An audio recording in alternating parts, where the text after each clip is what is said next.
আসসালামু আলাইকুম প্রবাসী ভাই ও বোনেরা, যে যেখান থেকে আমাদের এই চ্যানেলটি দেখতেছেন, বয়েসেল ফরেন জব নিউজ, তাদেরকে সবাইকে স্বাগতম জানাচ্ছি।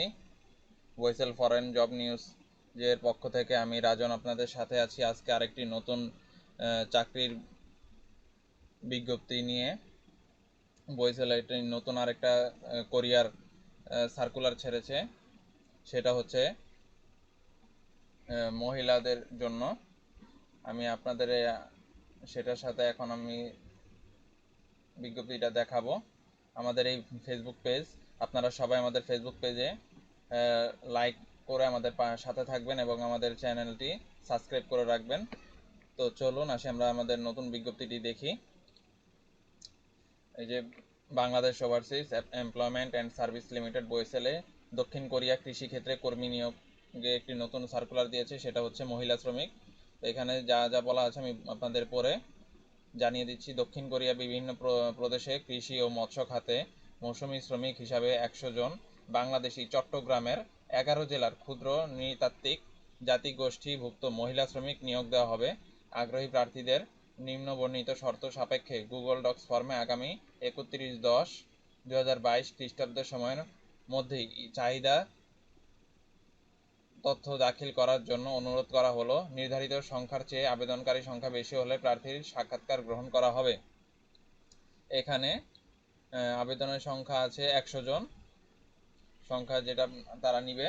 মেয়াদ হচ্ছে 5 মাস। সর্বোচ্চ মূল বেতন ৯,১৬০ ওন ঘন্টায়। প্রতি ঘন্টায় আপনি ৯,১৬০ ওন পাবেন। কর্মঘণ্টা 8 ঘন্টা, সাপ্তাহিক ছুটি 1 দিন। আর মন্তব্যতে আছে আনুমানিক ১,২০,০০০ টাকা মাসে। এটা হচ্ছে বাংলাদেশি টাকায় আপনি ১,২০,০০০ টাকা বেতন পাবেন। আবেদনের শর্তাবলী শুধুমাত্র চট্টগ্রামের 11 জেলার ক্ষুদ্র নৃতাত্ত্বিক জাতিগোষ্ঠীভুক্ত সুঠাম দেহের অধিকারী ও কঠোর পরিশ্রমী হতে হবে। তবে উক্ত 11 জেলা হতে যে সকল বাসিন্দা ইতিপূর্বে নির্বাচিত হয়েছেন তাদের আবেদন করার প্রয়োজন নেই।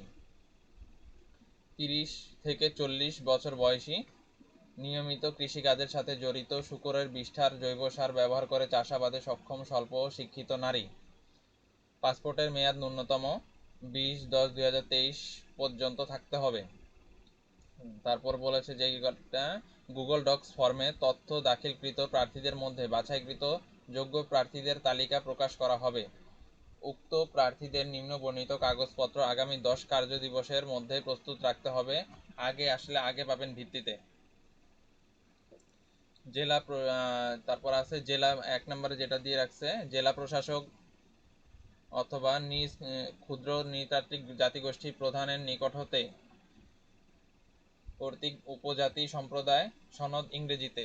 উপজেলা কৃষি কর্মকর্তা কর্তৃক কৃষি ও মৎস্য চাষে 2 বছরের বাস্তব অভিজ্ঞতা সনদ দাখিল করতে হবে। ইংরেজিতে এই সনদগুলা হতে হবে।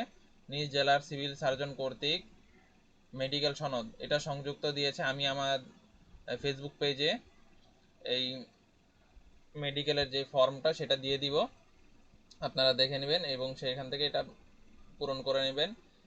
তারপর প্রেসক্রিপশন পয়েন্ট বনানী ঢাকা হতে খালি পেটে যক্ষ্মা টেস্টের সনদ, টেস্টের রিপোর্ট পেতে 7 দিন সময় লাগে। পুলিশ ক্লিয়ারেন্স সনদ, মূল পাসপোর্ট ও পাসপোর্টের রঙিন ফটোকপি, মূল এনআইডি এবং এনআইডির রঙিন ফটোকপি, করোনা সনদের কপি যদি থাকে, বিএমইটি হতে ফিঙ্গারপ্রিন্ট সম্পূর্ণ করা, পাসপোর্টের সাইজ 3 কপি, রঙিন ছবি, রঙিন পোশাকে সাদা ব্যাকগ্রাউন্ডে সাদা, চশমা ও অলংকার ব্যতীত 2 কান দৃশ্যমান হতে হবে। ক্ষুদ্র নৃতাত্ত্বিক জাতিগোষ্ঠী ব্যতীত কারো আবেদন গ্রহণযোগ্য হবে না। এখানে যেটা সবচেয়ে উল্লেখ্য বিষয় যে চট্টগ্রামের মধ্যে যারা আছে এটা এখানে উল্লেখ করে দিয়েছে, চট্টগ্রামে 11 জেলার ক্ষুদ্র নৃতাত্ত্বিক জাতিগোষ্ঠী ব্যতীত কারো আবেদন গ্রহণযোগ্য হবে না। উল্লেখ্য, নিয়োগের বিষয়ে নিয়োগকর্তার সিদ্ধান্তই চূড়ান্ত। আর আবেদনের লিঙ্কটা হচ্ছে এইটা। আমি এই লিঙ্কটা আমার ফেসবুক পেজ এবং ইউটিউবে দিয়ে দিব। আপনারা এই লিঙ্কের মাধ্যমে খুব দ্রুত আপনারা সবাই আবেদন করে ফেলবেন। নির্ধারিত গুগল ডক্সের চাহিত তথ্য ইংরেজিতে মানে বড় সব অক্ষরগুলো বড় হতে হবে। ক্যাপিটাল লেটারে পাসপোর্ট অনুসারে দাখিল করতে হবে। আর আপনাদের যে খরচ সেটা হচ্ছে সার্ভিস চার্জ, বরিশালের সার্ভিস চার্জ বাবদ 15,000 টাকা। VAT, tax, visa, smart card, কল্যাণ তহবিল, বীমা, ডাটাবেস রেজিস্ট্রেশন ও অন্যান্য ফি বাবদ 14,890 টাকা সহ মোট 29,890 টাকা প্রদান করতে হবে। আর যারা নির্বাচিত প্রার্থীদের জামানত বাবদ 50,000 টাকা ফেরতযোগ্য প্রদান করতে হবে। এখানে হচ্ছে যারা আপনারা নির্বাচিত হবেন, সিলেক্টেড হবেন, তাদের জামানত দিয়ে যেতে হবে কোরিয়াতে 50,000 টাকা। এটা আবার আপনারা চলে আসবেন যখন, তখনই 50,000 টাকা আপনারা পেয়ে যাবেন। সংশ্লিষ্ট প্রার্থী ও অভিভাবক বা সুপারিশকারীর নিকট হতে 300 টাকা নন জুডিশিয়াল স্ট্যাম্পে অঙ্গীকারনামা গ্রহণ করা হবে। নির্ধারিত সময় শেষে ফিরে না আসলে জামানত বাজেয়াপ্ত করা হবে এবং এছাড়া সংশ্লিষ্ট কর্মী ও তার অভিভাবক বা সুপারিশকারীর বিরুদ্ধে আইনানুগ ব্যবস্থা গ্রহণ করা হবে। বাছাই প্রক্রিয়া সম্পন্ন হলে নিয়োগকর্তা কর্তৃক সিসিভিআই ভিসা সংক্রান্ত কার্যাদির জন্য প্রমাণাদি প্রাপ্তির সাপেক্ষে প্রয়োজনীয় কাগজপত্র বয়েসেলে গ্রহণ করবে। এই নিয়োগ বিজ্ঞপ্তির পরিবর্তন ও স্থগিত করার ক্ষমতা কর্তৃপক্ষ সংরক্ষণ করে। এটা এক কোরিয়ায় যে দক্ষিণ কোরিয়ায় যে কৃষিক্ষেত্রে এতদিন পুরুষ নিয়েছে, এখন নতুন করে যে নারী শ্রমিক নিচ্ছে, এটা খুবই একটা সুন্দর একটা নিয়োগ এসেছে এখন বইসেলে। যারা যারা আগ্রহী তারা খুব দ্রুত আবেদন করে ফেলবেন। আর আমাদের যে ফেসবুক পেজ আছে, ফেসবুক পেজের সাথে আমাদের থাকবেন। আমরা যত নতুন নতুন নিয়োগগুলো আসবে বইসেলে আমরা খুব দ্রুত আমাদের ফেসবুক পেজ এবং ইউটিউবে দিয়ে দিব। আর আপনারা